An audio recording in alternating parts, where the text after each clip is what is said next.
Assalamualaikum warahmatullahi wabarakatuh.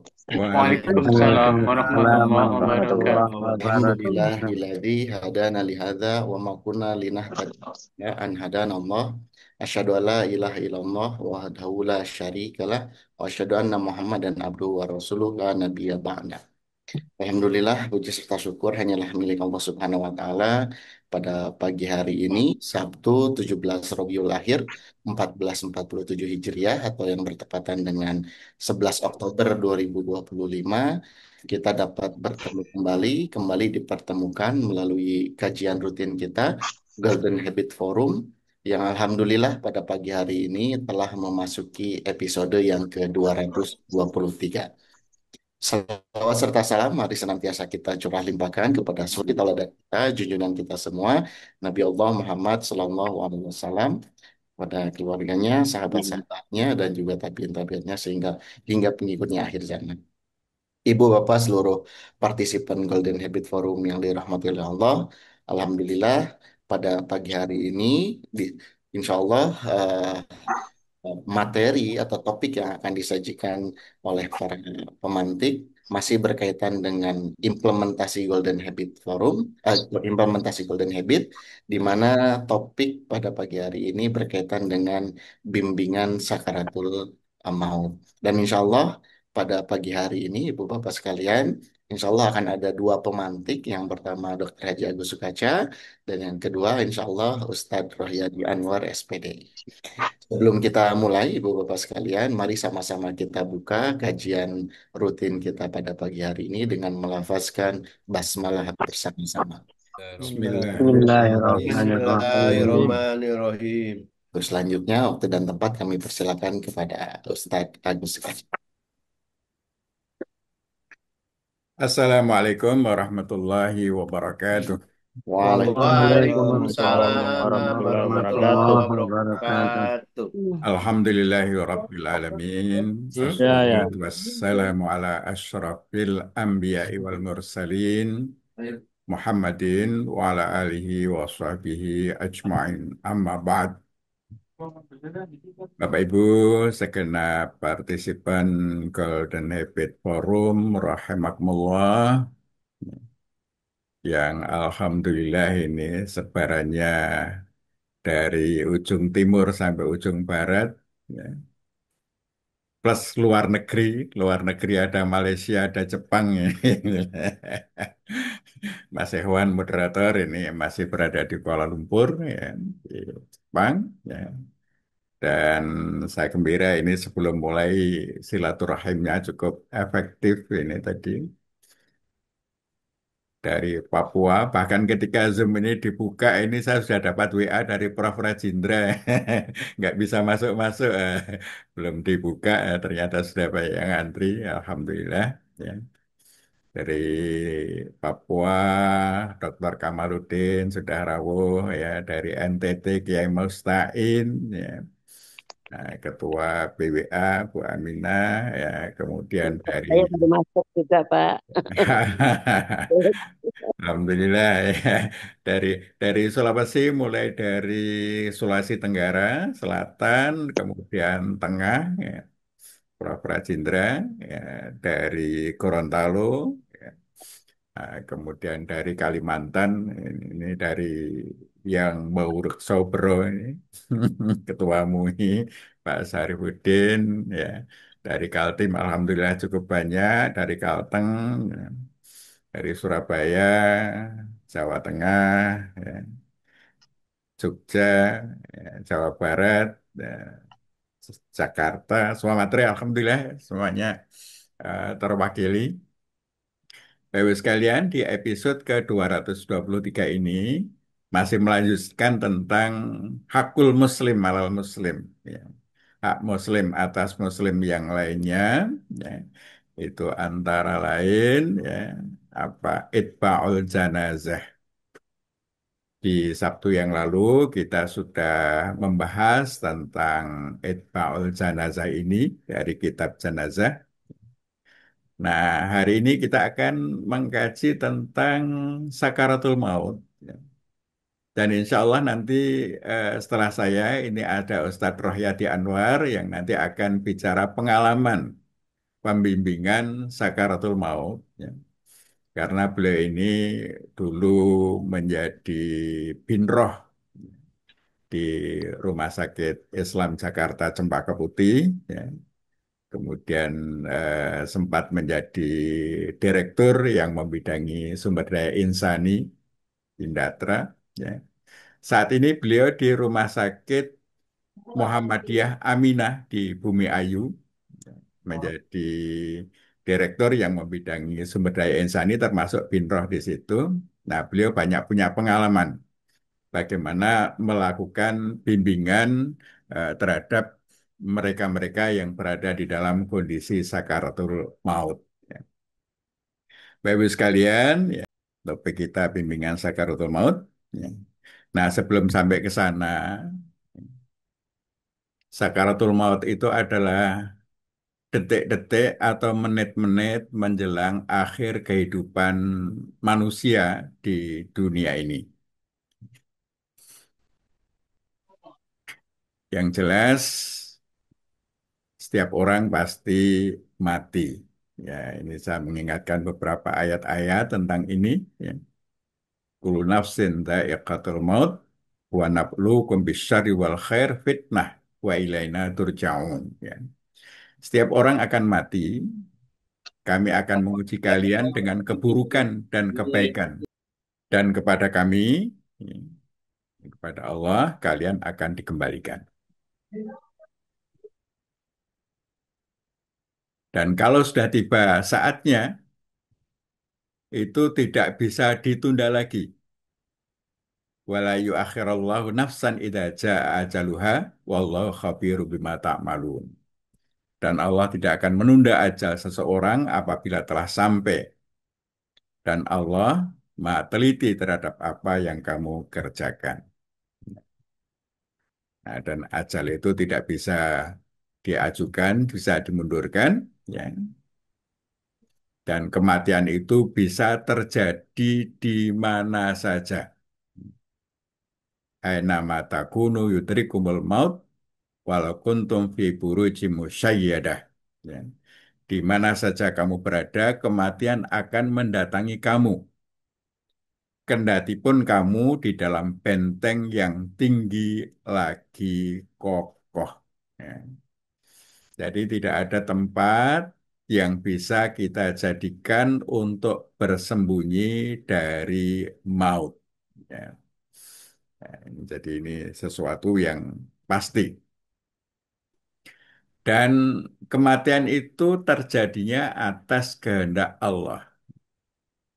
Wa maka nali nafsin antamuta illa biiznillah kita muajjalah. Dan tidaklah setiap orang akan mati kecuali dengan izin Allah sebagai ketetapan yang telah ditentukan waktunya. Ya. Wa mayurid sawabat dunya nu'tihi minha wa mayurid sawabal akhirah nu'tihi minha wa sanat syakirin. Ya. Barang siapa menghendaki pahala dunia, niscaya kami berikan kepadanya pahala dunia itu. Dan barang siapa menghendaki pahala akhirat, kami berikan pula kepadanya pahala akhirat itu. Dan kami akan memberikan balasan kepada orang-orang yang bersyukur. Ya. Quran Surah Ali Imran 145. Nah, siapa yang mengeksekusi kematian? Kul yatawaffakum malakul maut alladzi wukkila bikum summa ila rabbikum turja'un. Katakanlah, malaikat maut yang diserai untuk mencabut nyawamu akan mematikan kamu. Kemudian kepada Tuhanmu, kamu akan dikembalikan. Jadi eksekutornya adalah malaikat maut, ya, yang melakukan proses pencabutan nyawa. Nah, kita semestinya menyambut kematian itu dalam takwa. Ini pesan ya yang biasanya setiap khotib Jumat tidak pernah lupa ya. Ya ayyuhalladzina amanu taqullaha haqqa tuqatih wa la tamutunna illa wa antum muslimun. Hai orang-orang yang beriman, bertakwalah kepada Allah sebenar-benar takwa dan janganlah sekali-kali kamu mati melainkan dalam keadaan muslim. Ya, ini sehingga bekal takwa itu adalah bekal terbaik ya, di dalam menghadapi akhir kehidupan. Tetapi tentu ya, takwanya tidak hanya di akhir kehidupan, tetapi kita mesti bertakwa sepanjang hayat kita.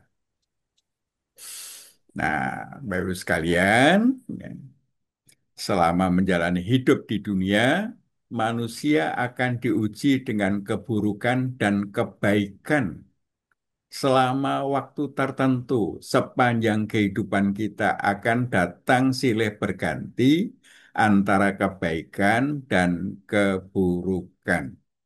Ya. Seorang mukmin kalau dapat kebaikan bersyukur, kalau dapat keburukan sabar. Itu rumusnya. Setiap orang pasti mati dan terjadinya hanya atas izin Allah. Kalau Allah belum mengizinkan, meskipun di tengah desingan peluru tidak akan mati. Ya. Tapi kalau Allah sudah menetapkan saatnya, ya, meskipun di tempat tidur, ya, dia bisa mati. Kalau ajal tiba, sudah tidak bisa dimajukan atau ditunda dan akan segera dilaksanakan oleh malaikat maut. Sehingga penyebab kematian itu bukan penyakit. Ya. Penyebab kematian itu adalah ajal. Apa yang dilakukan di dunia disempurnakan balasannya di hari kebangkitan. Beruntung ya yang nanti berada di surga dan tentu rugi mereka yang berada di neraka. Nah, kita diperintahkan mempersiapkan kematian dalam keadaan bertakwa yang sebenar-benarnya dan berserah diri kepada Allah. Nah, detik-detik menjelang kematian, menjelang akhir kehidupan, itu adalah sebuah episode pendek yang disebut dengan sakaratul maut. Dan setiap kematian itu diikuti dengan sakaratul maut. Ini sabda Nabi kita menjelang wafat beliau, La ilaha illallah, sungguh kematian diiringi sekarat. Sungguh kematian diiringi sekarat. Ya. Kemudian beliau julurkan tangannya dan berseru, Ya Allah, pertemukan aku dengan kekasihku yang tertinggi. Hingga akhirnya beliau wafat dan tangannya dalam keadaan miring. Ya, jadi Rasulullah saja itu menghadapi sakaratul maut. Ya. Wajah sakaratul maut bil haq, dzalika ma kunta minhu tahid. Dan datang sakaratul maut dengan hak, itulah yang dahulu kalian menghindari. Banyak orang yang menghindar, tapi akan datang saat sakaratul maut. Ini sebuah kepastian yang akan dialami oleh semua orang. Oleh karena itu, ya, tobat ya, itu hanya bisa diterima sebelum sakaratul maut. Jadi orang kalau sudah berada sakaratul maut, bertobat, nah, sudah tidak diterima. Ini seperti tobatnya Fir'aun, ya.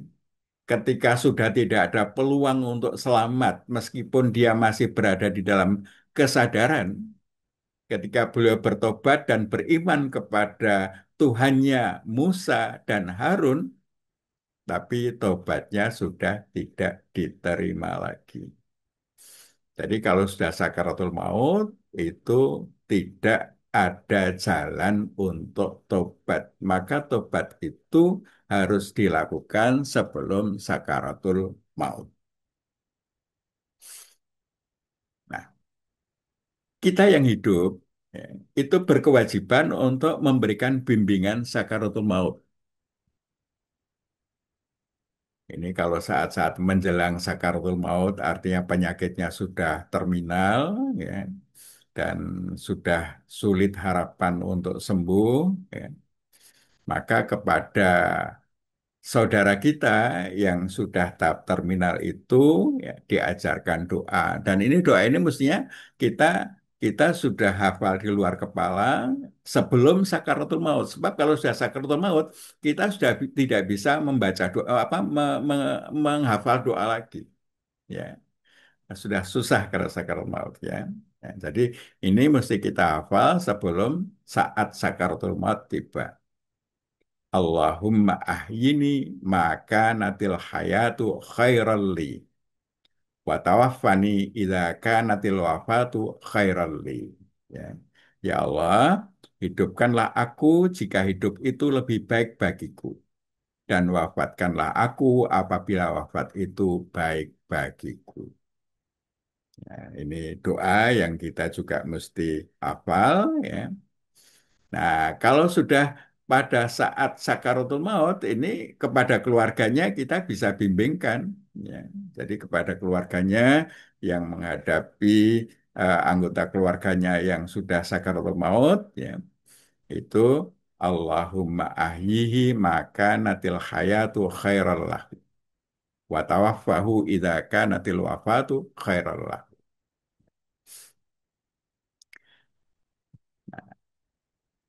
Kepada yang sudah sampai sakaratul maut, ya, ini Rasulullah ya, meminta kita untuk mentalkinkan. Ya, talkinnya bagaimana? Ya, La ilaha illallah al-halimul karim. Subhanallah Rabbul arsyil azim. Alhamdulillahi Rabbil alamin. Ini kalau masih memungkinkan untuk apa? Untuk agak panjang, ya. Tapi kalau tidak, la ilaha illallah itu cukup, ya. La ilaha illallah. Tapi kadang-kadang pengalaman ya ketika mendampingi mereka yang dalam sakaratul maut, kadang-kadang dengan la ilaha illallah itu juga tidak mudah, ya. Karena orang yang sakaratul maut itu eh, memori sadarnya itu sudah hilang, ya. Dia tinggal memori bawah sadar. Hanya bisa mengucapkan sesuatu yang biasa dia ucapkan. Dia sudah tidak mampu berpikir lagi, ya. Memori sadarnya sudah apa namanya hampir tidak berfungsi, tinggal memori-memori bawah sadar. Maka yang dia ucapkan itu adalah sesuatu yang biasa dia ucapkan. Jadi kalau belum terbiasa eh, berzikir la ilaha illallah itu ternyata memang sangat sulit, ya, sangat sulit. Oleh karena itu, ya, maka paling tidak kita bimbing dengan apa? Dengan la ilaha illallah. Ya, nanti kalau susah apa? Illallah. Susah lagi Allah, Allah, Allah. Nah, ini pengalaman ya. Eh, dan ternyata tidak mudah ya untuk apa? Untuk memberikan bimbingan eh, talqin ini kepada para pasien. Sehingga harapan kita, Bapak Ibu sekalian, kalau kita bimbing dengan baik, ya, akhir hidupnya akan husnul khatimah. Ya, ini tentu menjadi harapan kita ya. Kita eh, di akhir kehidupan kita itu dipanggil Allah dengan ya ayyatuhan nafsul mutmainnah. Wah, kakak. Irja'i ila rabbiki radiyatan mardiyah Wadkhuli fi ibadi wadkhuli jannati. Wahai pemilik jiwa mutmainnah, pulanglah kepada Rabb kalian dalam keridhaannya dan bergabunglah bersama hamba-hambaku yang saleh memasuki surga. Jadi Bapak Ibu sekalian, ya, membimbing sakaratul maut, menalkinkan dengan la ilaha illallah, ya. Ini seakan-akan apa eh, mudah, tapi sesungguhnya tidak mudah. Ya. Nanti Ustadz Rohyadi akan bercerita pengalaman bagaimana melakukan bimbingan ya terhadap orang-orang yang sakaratul maut.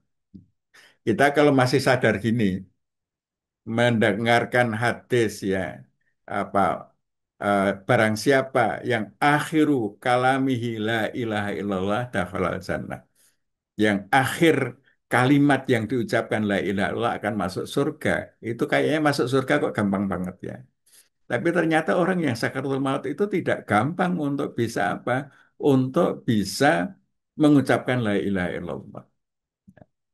Oleh karena itu, ya, marilah kita bersiap, ya, Bapak Ibu sekalian. Kita tidak tahu kapan saatnya itu akan tiba. Tetapi kalau kita tidak menyiapkan diri, tidak mudah untuk apa? Untuk melafalkan la ilaha illallah ketika sakaratul maut. Ya. Demikian ya pengantar dari saya. Nah, selanjutnya kita dengar ya pengalaman ya dari Ustadz Rohyadi Anwar bagaimana membimbing ya mereka-mereka yang dalam sakaratul maut. Assalamualaikum warahmatullahi wabarakatuh.